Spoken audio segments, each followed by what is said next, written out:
Welcome dear students, this is doctor Adi here.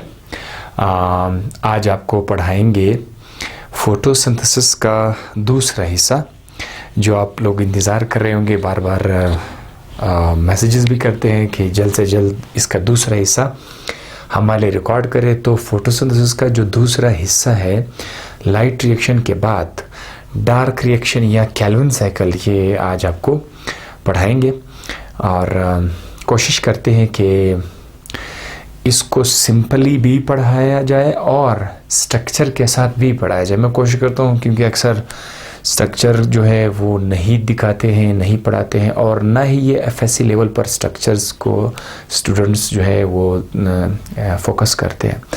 सो फिर भी मैं कोशिश करूँगा कि आप लोगों को स्ट्रक्चर वाइज जो है ये साइकिल में बता सकूँ। ओके, सो डार्क रिएक्शन जो फोटोसिंथेसिस का जो दूसरा हिस्सा है, इसका नाम डार्क रिएक्शन इसलिए नहीं है कि ये सिर्फ अंधेरे में होता है। इसको रोशनी की ज़रूरत पड़ती नहीं है, इसीलिए हम इसको डार्क रिएक्शन कहते हैं। हालांकि ये दिन के वक्त भी हो सकता है। ठीक है, तो सबसे पहले ये कन्फ्यूजन हम लोग ख़त्म कर देते हैं कि सिर्फ उसको रोशनी की ज़रूरत नहीं पड़ती, इसीलिए हम उसको डार्क रिएक्शन कहते हैं। और इसको जो है केल्विन ने डिस्कवर किया था। पता है, ये जो आज आप लोग एक छोटा सा टॉपिक पढ़ेंगे 15, 20, 30 मिनट में, इसको जिस शख्स ने डिस्कवर किया था उसको पूरा नोबेल प्राइज़ मिला था। तो खुशकिस्मत शख्स का नाम है केल्विन, और उसके साथ कुछ कोवर्कर्स भी थे जिन्होंने मिलकर ये रिएक्शन को डिस्कवर किया था। इस रिएक्शन में हम लोगों ने एग्जामिनेशन पॉइंट ऑफ व्यू के लिए किस तरह से तैयार करना है, सबसे पहले तो इसके अंदर जो 3 स्टेप्स हैं उनके नाम याद रखना है। 3 स्टेप्स हैं, और उस हर स्टेप के अंदर जो स्ट्रक्चर बनेगा, स्ट्रक्चर का हमने नाम याद रखना है। तो इस तरीके से आपका क्वेश्चन जो है वो हो जाएगा। तो आइए स्टार्ट करते हैं प्रॉपर तरीके से। डार्क रिएक्शन या केल्विन साइकिल में 3 स्टेप्स का सबसे पहले हम लोग नाम याद रखेंगे। पहला स्टेप जो है वो है कार्बन फिक्सेशन, दूसरा स्टेप है रिडक्शन, और तीसरा स्टेप है regeneration of the RUBP। RUBP से जो है ये पूरा रिएक्शन हम लोग स्टार्ट करते हैं। जैसे कि यहाँ पर आप देख सकते हैं RUBP। What is RUBP? RUBP जो है ये पूरा नाम है राइबोलोज बाइफॉस्फेट के लिए, राइबोलोज बाइफॉस्फेट। अगर मैं आपके लिए पूरा से नाम लिख दूं तो यहाँ पर है राइबोलोज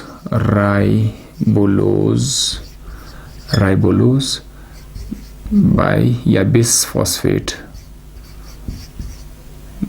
ये जो है ये इसका पूरा नाम है राइबोलोज बाइफॉस्फेट, RUBP।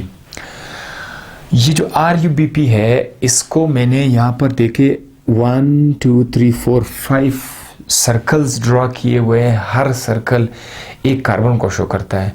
वो स्टूडेंट्स जिनको स्ट्रक्चर पसंद नहीं है उनके लिए मैं ये सिंपल बता रहा हूँ कि RUBP जो है ये 5 कार्बन वाला एक कंपाउंड है।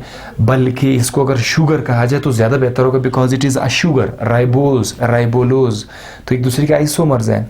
तो राइबोलोज बाइफॉस्फेट, इसके अंदर 2 फॉस्फेट है। तो मैं क्या करूँगा, आप लोगों के लिए 5 सर्कल तो हो गए, 5 सर्कल्स हैं, और 5 सर्कल के साथ साथ अगर मैं एक फॉस्फेट यहाँ पर ऐड कर दूँ और एक फॉस्फेट में यहाँ पर ऐड कर दूँ, तो अब जो है ये एक राइबोलोज बाइफॉस्फेट का सिंपल डायग्राम है। तो 5 कार्बन वाला एक कंपाउंड है राइबोलोज बाइफॉस्फेट। ये मिलेगा किसके साथ? एक कार्बन डाइऑक्साइड के साथ। हिसाब किताब जो है, बैलेंसिंग जो है, कार्बन कितने कार्बन के एटम्स है, 15 है, 18 है, 20 है, वो मैं बाद में बताऊंगा। पहले आप देखिए कि इसमें होता क्या है।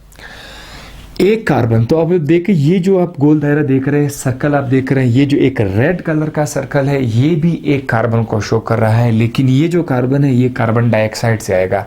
कार्बन डाइऑक्साइड प्लांट यूज़ करते हैं, प्लांट कार्बन डाइऑक्साइड से खुराक बनाते हैं। तो ये वो कार्बन डाइऑक्साइड है, और उस कार्बन डाइऑक्साइड में जो कार्बन है वो एक सर्कल से मैं ड्रॉ करूँगा। ये एक कार्बन डाइऑक्साइड इस RUBP के साथ मिल जाएंगे तो हमारे पास एक नया कंपाउंड बनेगा, एक नया कंपाउंड बनेगा।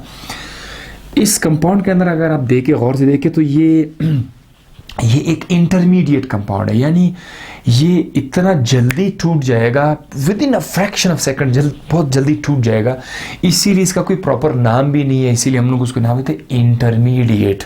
और ये जो इंटरमीडिएट है, इसके अंदर 6 कार्बन है। आप लोग बड़े आराम से समझ जाएंगे कि 6 कार्बन क्यों है, क्योंकि RuBP में 5 कार्बन है और एक कार्बन डाइऑक्साइड से आएगा, तो टोटल 6 कार्बन है। सो 1 2 3 4 5 6। अगर 5 ब्लैक सर्कल्स है, एक रेड है, तो आप समझ जाएंगे कि ये जो रेड सर्कल है ये कार्बन डाइऑक्साइड का जो कार्बन है वो यहाँ पर अटैच हो चुका है। तो डियर स्टूडेंट्स, यहाँ तक का जो मरहला है, यहाँ तक का जो प्रोसेस है, इसको कहते हैं कार्बन फिक्सेशन। तो पहला आपका स्टेप है कार्बन फिक्स। हम अपने आम अल्फाज में कहते हैं कि कार्बन फिक्स हो गया।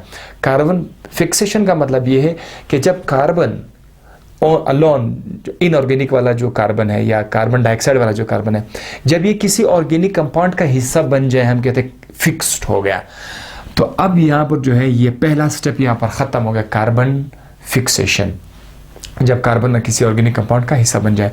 देखिए यहाँ पर वैसे तो पूरे रिएक्शन में बहुत सारे एंजाइम्स है, बहुत सारा मैकेनिज्म है, लेकिन वो सारे के सारे एंजाइम विद मैकेनिज्म हम नहीं पढ़ाते हैं, ना FSC पर इनकी ज़रूरत है। लेकिन एक एंजाइम है जिसकी ज़रूरत है, जिसको बताना लाजमी है। वो जो एंजाइम है उसका नाम है रोबिस्को। अच्छा, रोबिस्को,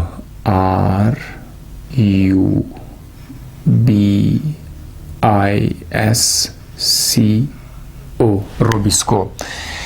ये जो रोबिस्को एंजाइम है, ये आप ये कह सकते हैं कि दुनिया का सबसे ज़्यादा अबंडेंट प्रोटीन है। Most abundant protein is the RuBisCO. RuBisCO एक एंजाइम है और ये कमाल का एंजाइम है। अब रोबी से तो आपको एक अंदाज़ा हो गया होगा कि ये राइबोलोज बाइफॉस्फेट पे काम करेगा, ठीक है, राइबोलोज बाइफॉस्फेट पे। यहाँ पर जो CO है ये बहुत ज़्यादा इम्पोर्टेंट है। को जो लिखा है रोबिस्को, ये एंजाइम आमतौर पर राइबोलोज को कार्बन डाइऑक्साइड के साथ मिलाने में हेल्प करता है, ठीक है, रोबिस्को। तो यहाँ पर जब ये कार्बन डाइऑक्साइड को राइबोलोज के साथ कंबाइन करेगा, तो इस एंजाइम के बारे में हम ये कहेंगे कि इसने क्या किया, कार्बो ऑक्सिलेज फंक्शन किया। कार्बो ऑक्सिलेज फंक्शन इसने किया ये एंजाइम। अगर ये कार्बन डाइऑक्साइड को ऐड कर रहा है तो हम कहते हैं ये एंजाइम अपने आप को एज अ कार्बो ऑक्सिलेज शो कर रहा है। और ये कमाल का एंजाइम है, ये डुअल फंक्शन करता है। बाज़ औक़ात ये क्या करता है, ये कार्बन डाइऑक्साइड के बजाय, जो कि आज के टॉपिक का हिस्सा नहीं है, बाज़ औक़ात ये ऑक्सीजन को जो है ऐड करेगा RuBP के साथ। तो उस वक़्त जो है, उस वक़्त इसको आप कार्बोक्सिलेज नहीं कहेंगे, उस वक़्त आप इसको ऑक्सीजनेज कहेंगे, ऑक्सीजनेज कहेंगे। तो ये एवोल्यूशन के दौरान ऐसा हुआ है एंजाइम के साथ कि एंजाइम के अंदर ये 2 फंक्शन आ गए हैं, कार्बोक्सिलेज भी है, ऑक्सीजनेज भी है। केल्विन साइकिल में हम इसके ऑक्सीजनेज वाला पार्ट नहीं पढ़ेंगे। केल्विन साइकिल में हम सिर्फ ये देखेंगे कि ये सिर्फ कार्बोक्सिलेज के तौर पे काम करेगा और कार्बन डाइऑक्साइड को RuBP के साथ कंबाइन करके एक 6 कार्बन इंटरमीडिएट बनाएगा। ये जो 6 कार्बन इंटरमीडिएट है ये फौरन टूट जाएगा, इसके अंदर जो है 2 टुकड़ों में टूट जाएगा। अगर आप देखें मिसाल के तौर पर ये एक 6 कार्बन वाला कंपाउंड है, तो ये जो है ये 2 टुकड़े हो जाएगा। और जब ये 2 टुकड़े हो जाएगा तो इसका जो एक टुकड़ा है वो देखो उसमें कितने कार्बन है, 1 2 3 कार्बन है। और इन 3 कार्बन के साथ एक फॉस्फेट ऐड हो गया होगा। यहाँ पर जो 2 फॉस्फेट है, अगर आप लोग चाहो तो आप यहाँ पे भी लिख सकते हैं, ठीक है। अभी भी ये 2 फॉस्फेट अभी भी मौजूद है, ठीक है। जो ये 3 कार्बन वाला एक नया टुकड़ा हमारे पास आ गया, इसका नाम क्या है, 3-फॉस्फोग्लिसरेट। 3-फॉस्फोग्लिसरेट इसका नाम हमने याद रखना है। 3, अब आप इंतजार करें, मैं स्ट्रक्चर भी बताऊंगा। 3 3-फॉस्फोग्लिसरेट, 3-फॉस्फोग्लिसरेट। अब ये जो 3-फॉस्फोग्लिसरेट है, मैं मजबूर हूँ कि आपको इसका मैं स्ट्रक्चर बता दूँ, ठीक है। अब आप देखें, स्ट्रक्चर बताने के लिए हम यहाँ पर आएंगे। राइबोलोज से मैं स्टार्ट करता हूँ पहले राइबोलोज का।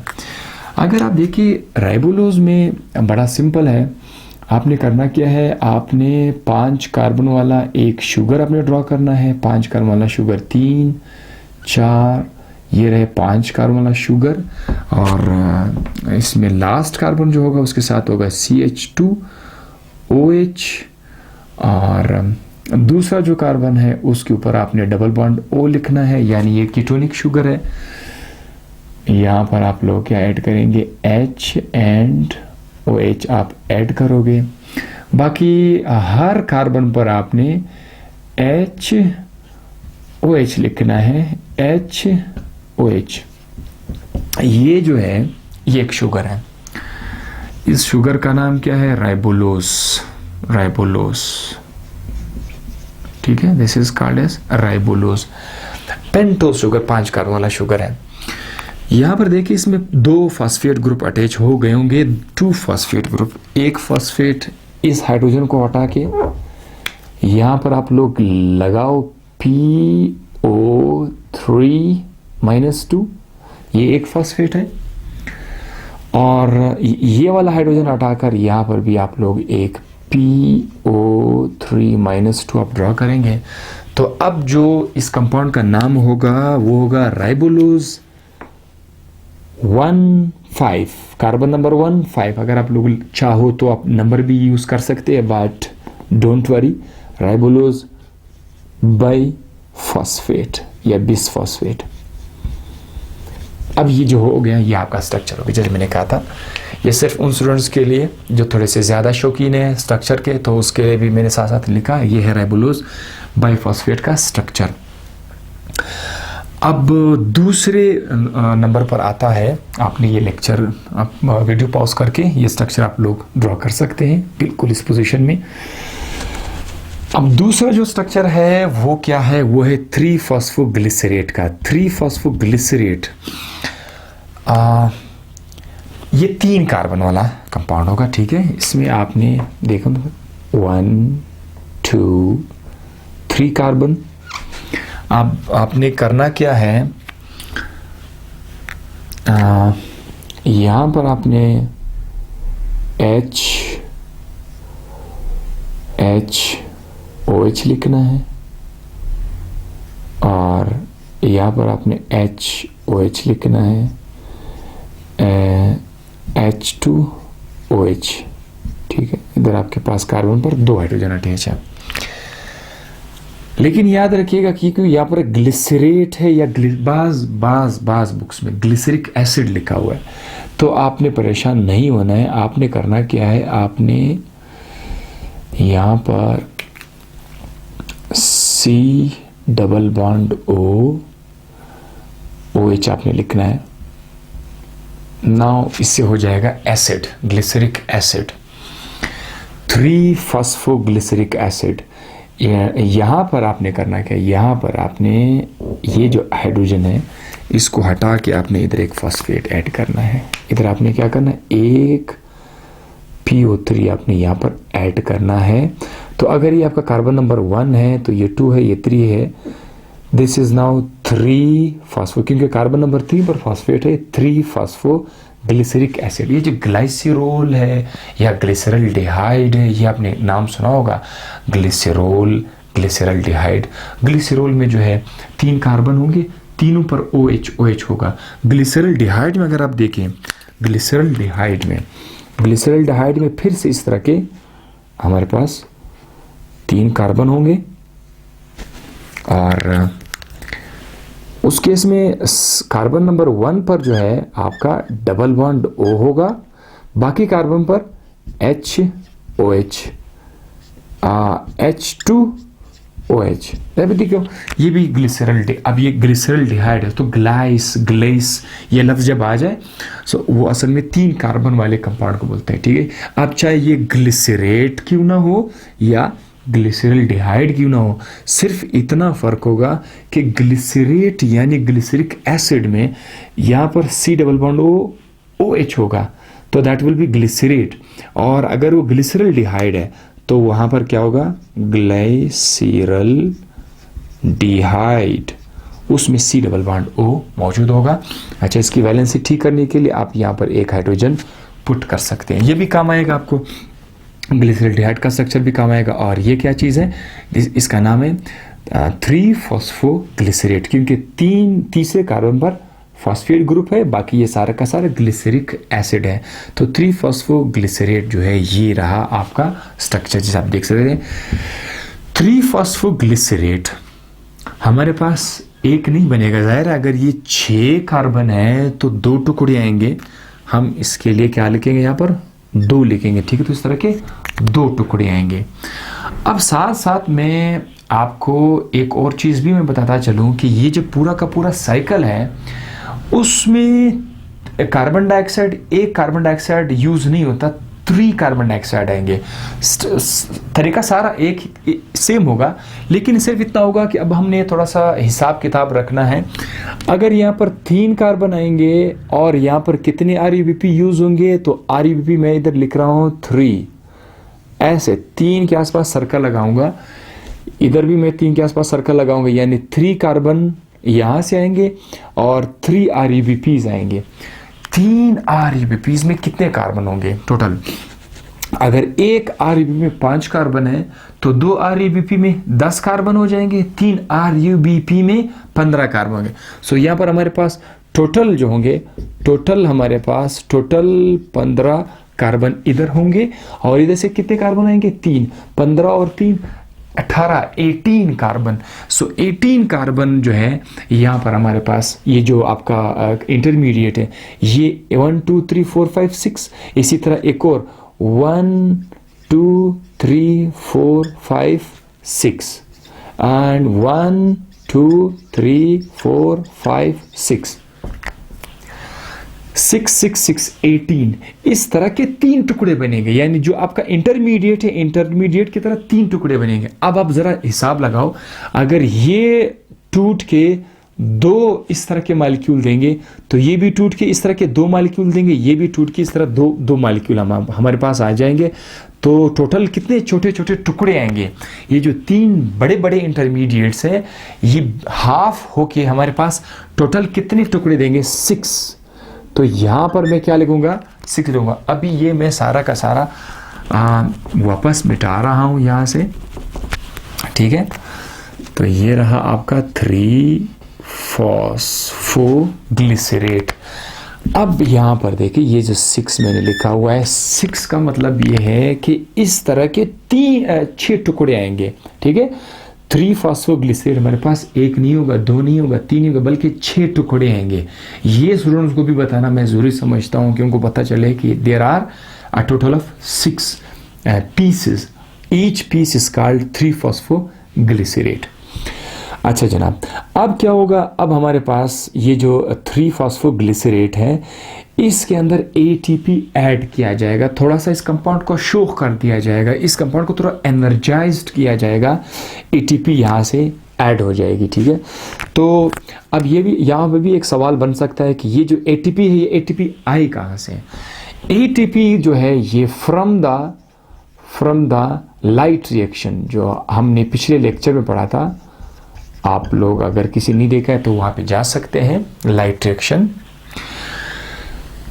रिएक्शन में ATPs बन चुके थे, ये वो लाइट रिएक्शन वाला ATP है जो यहाँ पर आके यूज़ होगा। अब मैं आपसे सवाल पूछूंगा कि अगर यहाँ पर 6 छोटे छोटे टुकड़े हैं तो उनको कितने ATPs रिक्वायर होंगे।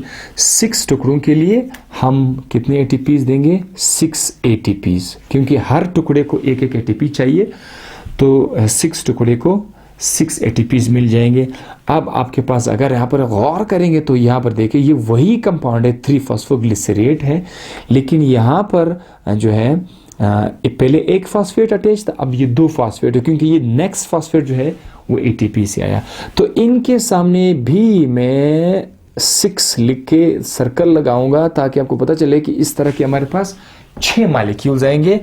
अब इनका नाम क्या होगा, 1,3-बाइफॉस्फोग्लिसरेट। इसका नाम क्या होगा, 1,3-बाइफॉस्फोग्लिसरेट, बाइफॉस्फोग्लिसरेट। याद रखिएगा कि ये अभी भी जो है ग्लिसरेट ही है, यानी अभी भी ये ग्लिसरिक एसिड भी है, ठीक है। सो 1,3-बाइफॉस्फोग्लिसरेट। अब क्या होगा, इसके बाद एक नया सिलसिला शुरू होएगा। एक नया सिलसिला इस तरह से शुरू होएगा कि हमारे पास क्या है, हमारे पास एक और चीज़ भी मौजूद है, वो है NADPH।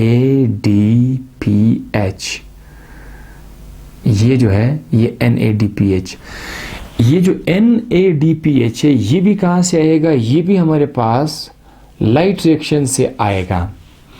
लाइट रिएक्शन से जो NADPH आएंगे ये क्या करेंगे, ये इस कंपाउंड को, ये जो 1,3-बाइफॉस्फोग्लिसरेट है इसको रिड्यूस करेगा। अब आपका दूसरा फेज स्टार्ट होगा। अगर आप यहाँ पे देखें, पहला स्टेप तो आपका हो गया। अब दूसरा जो फेज है उसका नाम है रिडक्शन। रिडक्शन की जो डेफिनेशन है वो ये है कि अगर आप किसी कंपाउंड के अंदर इलेक्ट्रॉन ऐड करें या उसके अंदर हाइड्रोजन ऐड करें या वहां से ऑक्सीजन को निकाल दे, तब जाकर इसका नाम हो जाएगा रिडक्शन। तो अब हम क्या करेंगे, ये जो हमारे पास कंपाउंड है 1,3-बाइफॉस्फोग्लिसरेट जो है, 1,3-बाइफॉस्फोग्लिसरेट, 1,3-बाइफॉस्फो बड़ा सिंपल होगा। देखो अगर ये यहाँ पर ये 3-फॉस्फोग्लिसरेट है तो 1,3 में क्या होगा, आपने सिर्फ इतना काम करना है कि ये जो कार्बन नंबर 1 है यहाँ पर भी आपने एक फॉस्फेट आपने ऐड करना है। तो अब इसका नाम हो जाएगा 1,3-बाइफॉस्फोग्लिसरेट। अब यहाँ पर NADPH जो है इसके पास हाइड्रोजन है, इसके पास हाइड्रोजन है। ये अपना हाइड्रोजन क्या करेगा, वो इस कंपाउंड को देकर इसको रिड्यूस करेगा। और रिड्यूस करने के बाद जाहिर है NADPH से क्या बनेगा, NAD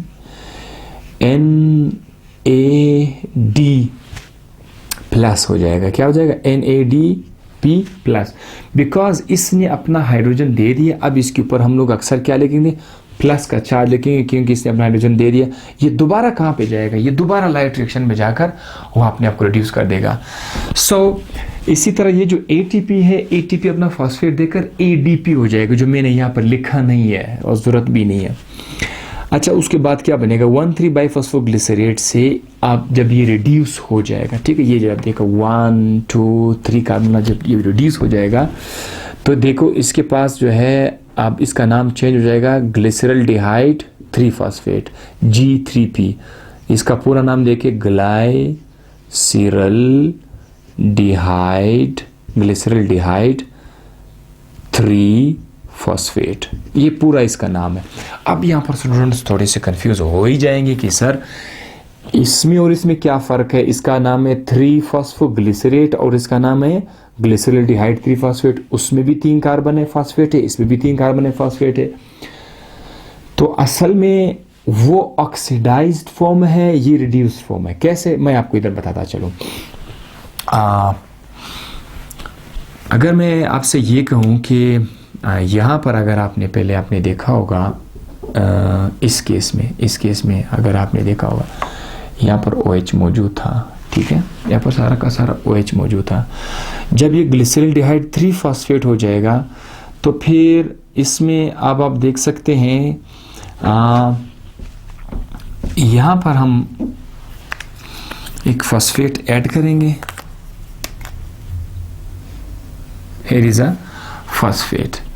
अब आप देख सकते हैं कि ये पूरा का पूरा जो आपका ऑक्सीजन है, यहाँ आपसे देख सकते हैं इसमें और इसमें बड़ा फ़र्क ये है कि इसमें ऑक्सीजन है, इसमें ऑक्सीजन नहीं है। अच्छा, मैं ये देखो, मैं आपके लिए इस तरह लिख देता हूँ, डबल बॉन्ड OH। इसमें और ऊपर वाले के स्ट्रक्चर में अगर आप गौर करें तो आप देखें डबल बॉन्ड O दोनों में है, लेकिन इसमें ऑक्सीजन है, इसमें ऑक्सीजन नहीं है। ऐसा लग रहा है कि ये इसका जो ऑक्सीजन है ये रिमूव हो गया है, ये ऑक्सीजन रिमूव हो गया है आप लोग इसको भी क्या नाम देंगे, रिडक्शन।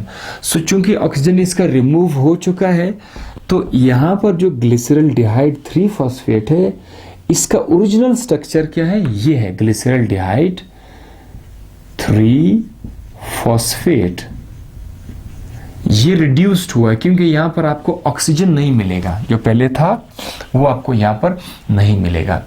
सो इसीलिए स्टूडेंट्स के लिए कंफ्यूजन मैंने ख़त्म कर दी कि इन दोनों में क्या फ़र्क है। इसमें C डबल बॉन्ड OOH है, इसमें C डबल बॉन्ड O के साथ सिर्फ H मौजूद है। ऑक्सीजन रिमूव हो चुका है और हमें पता है कि अगर आप ऑक्सीजन को निकाल दोगे तो वो रिडक्शन के अहाते में आएगा। तो ये रिड्यूस होकर के हमारे पास क्या बना, G3P बना। अब ये जो G3P है ग्लिसरॉल्डिहाइड 3 फॉस्फेट, आपसे फिर मैं सवाल पूछूंगा कितने आएंगे मेरे भाई। अगर ये टोटल 6 मॉलिक्यूल्स हैं तो इस तरह के G3Ps कितने आएंगे, 6 G3Ps आएंगे। इधर मैं 6 लिख रहा हूँ कि 6 G3Ps आएंगे हमारे पास। सारा का सारा हिसाब शुरू से इस तरह आ रहा है। अब ये जो 6 G3Ps हैं, यहाँ तक आपका दूसरा स्टेप मुकम्मल हुआ, रिडक्शन। रिडक्शन में सिर्फ आपने ये देखा कि ये जो आपका 3 फॉस्फोग्लिसरेट है, एक तो उसमें ATPs ऐड होके, ATPs के ऐड होने के बाद उसमें NADPH ने अपना हाइड्रोजन देकर उसको रिड्यूस कर दिया। सो 3 फॉस्फोग्लिसरेट से लेकर ग्लिसरॉल्डिहाइड 3 फॉस्फेट तक का जो रिएक्शन आपने देखा, ये जो 2 रिएक्शंस आपने देखे, इन 2 रिएक्शंस को हम लोग बोलते हैं रिडक्शन। आप अपने अल्फाज में इसको लिख सकते हैं, जब आप एग्जामिनेशन में लिख रहे होंगे तो आप अपने अल्फाज में इसको इस तरह से लिख सकते हैं। आखिरी स्टेप देखो, आखिरी स्टेप का नाम क्या है, आखिरी स्टेप का नाम है regeneration of the RUBP। RUBP ने साइकिल को स्टार्ट किया था, इसने आपका हेल्प किया था। अब हमने दोबारा इनको बनाना है, दोबारा इसको बनाना है ताकि ये नेक्स्ट साइकिल को स्टार्ट कर सके। तो क्या होगा, हमारे पास 6 G3Ps में से सिर्फ एक G3P जो है वो साइकिल को छोड़कर बाहर आ जाएगी। ये जो एक G3P है, यानी 3 कार्बन वाला जो कंपाउंड है, ये आगे जाकर आपको क्या देगा, शुगर बना के देगा, जो हम चाहते हैं, जो फोटोसिंथेसिस का मेन टारगेट है शुगर का बनाना। तो वो शुगर इस G3P से बन जाएगा। ठीक है, 3 कार्बन है, बाद में 3 और मिल जाएंगे, 6 कार्बन से आपको ग्लूकोज बनेगा, लेकिन शुरू में 3 कार्बन वाला शुगर होगा, 3 कार्बन वाला शुगर। उसके बाद कितने बच गए, 6 में से 1 तो इधर आ गया, तो यहां पर कितने बच गए, 5 G3Ps जो हमारे पास हैं, ये 5 G3Ps दोबारा मिल के उससे क्या बन जाएगा, RUBP मिल जाएगा, बन जाएगा। अब आप जरा मुझे बताओ कि एक G3P में 3 कार्बन है, तो 5 में कितने कार्बन आएंगे, 5 × 3 = 15, यानी यहां पर हमारे पास टोटल 15 कार्बन है। तो ये कहना बड़ा आसान है कि 5 G3Ps से दोबारा कितने मिल जाएंगे, 3 RUBPs बन जाएंगे। क्योंकि एक RUBP में अगर 5 कार्बन है तो 3 में 15 कार्बन आएंगे, यहाँ पर भी 15 कार्बन है, यहाँ पर भी 15 कार्बन है। फ़र्क सिर्फ इतना है कि यहाँ पर 3 टुकड़े हैं, एक टुकड़ा, 2 टुकड़े, 3, 4 और 5 टुकड़े, इस तरह के 5 टुकड़े हैं। देखो 5 के 5 टुकड़ों में जो है हमारे पास 15 कार्बन है। यही 5 टुकड़े आपस में मिलकर उसे RUBP बन जाएंगे, लेकिन RUBP के इस बार 3 टुकड़े बन जाएंगे, इस तरह के 3 टुकड़े हमारे पास आ जाएंगे। So that was the whole Calvin cycle. इसमें भी आपको मैं बताता चलूँ कि जब ये रिएक्शन हो रहा होगा RUBP बनने के लिए, फिर हमारे पास जो है यहाँ पर 3 ATPs आ जाएंगे, क्योंकि 3 RUBP बनाने के लिए हमारे पास एक फॉस्फेट तो पहले से होगा, तो 3 फॉस्फेट और हम लोग ऐड करेंगे यहाँ से। ये भी हिसाब किताब जो है, ये आपको पूरा का पूरा मैकेनिज्म जो है वो एंजाइम के साथ मिल जाएगा। ठीक है, अगर आप देखो कि सर इधर तो इतने सारे फॉस्फेट है तो फिर हमने और 3 क्यों डाल दिए, तो वो मैकेनिज्म आएगा। लेकिन आपने इतना याद रखना है कि जब भी G3P से हम RUBP बनाएंगे तो उसमें 3 ATPs मजीद आपको ऐड करने होंगे, तब जाकर आपके पास RUBP आ जाएगा। सो ये उन स्टूडेंट्स के लिए जो स्ट्रक्चर को भी साथ साथ देखना चाहते हैं वो स्ट्रक्चर भी देख सकते हैं, और जो स्टूडेंट्स कहते हैं कि हमें स्ट्रक्चर बिल्कुल भी पसंद नहीं, हम सिंपल ही जाना चाहते हैं, तो आप बिल्कुल इन स्ट्रक्चर के बारे में आप ना देखें। आप सिंपल इतना याद रखिएगा कि 5 कार्बन से हमने स्टार्ट लिया था, उसका नाम था राइबोलोज, और उसके बाद एक इंटरमीडिएट बना 6 कार्बन। ये जो 6 कार्बन वाला इंटरमीडिएट है ये टूट जाता है। 3 कार्बन का एक नया कंपाउंड हमारे पास आ गया जिसका नाम था 3-फॉस्फोग्लिसरेट। आपने सब नाम याद रखना है। 3-फॉस्फोग्लिसरेट से 1,3-बाइफॉस्फोग्लिसरेट, जब उसके अंदर एटीपी ऐड हो गया, और उसके बाद उसमें NADPH अपना हाइड्रोजन देकर उसको बनाएगा ग्लिसरल्डिहाइड 3-फॉस्फेट। ये जो ग्लिसरल्डिहाइड 3-फॉस्फेट होंगे ये हमारे पास 6 होंगे। 6 में से एक बाहर आएगा, शुगर बना देगा, बाकी 5 वापस RUBP बनाएंगे। तो वो स्टूडेंट्स जो थोड़े सिंपल जाना चाहते हैं वो बहुत ही सिंपल करके इसको एग्जामिनेशन में FSC लेवल पर बिल्कुल इस तरह से आप लोगों ने लिखना है। कोई स्ट्रक्चर की ज़रूरत नहीं है। स्ट्रक्चर सिर्फ उन स्टूडेंट्स के लिए जो थोड़ा सा जीनियस है, जो थोड़ा सा शार्प है, जो थोड़े से क्या कहूँ मैं, थोड़े से एक्स्ट्रा शार्प है, ये मैंने उनके लिए लिखा हुआ है। तो डियर स्टूडेंट्स, यहाँ तक जो है होप कि आपको ये सारा का सारा स्ट्रक्चर समझ आ गया होगा, साइकिल समझ आ गया होगा। See you in the next video. Thank you, bye bye. और हाँ, साथ साथ में हमेशा मुस्कुराते रहिएगा, और कोशिश करें कि आपसे जितना अमन हो सके आप अपने आसपास पीस लाया करें। मुस्कुराहट से, मोहब्बत से पीस लाया जाता है, अमन लाया जाता है। अगर आपके आसपास पीस नहीं है तो समझो कि गड़बड़ है। खुशियाँ बांटने से और भी बढ़ जाती है। Thank you very much. अल्लाह हाफिज़।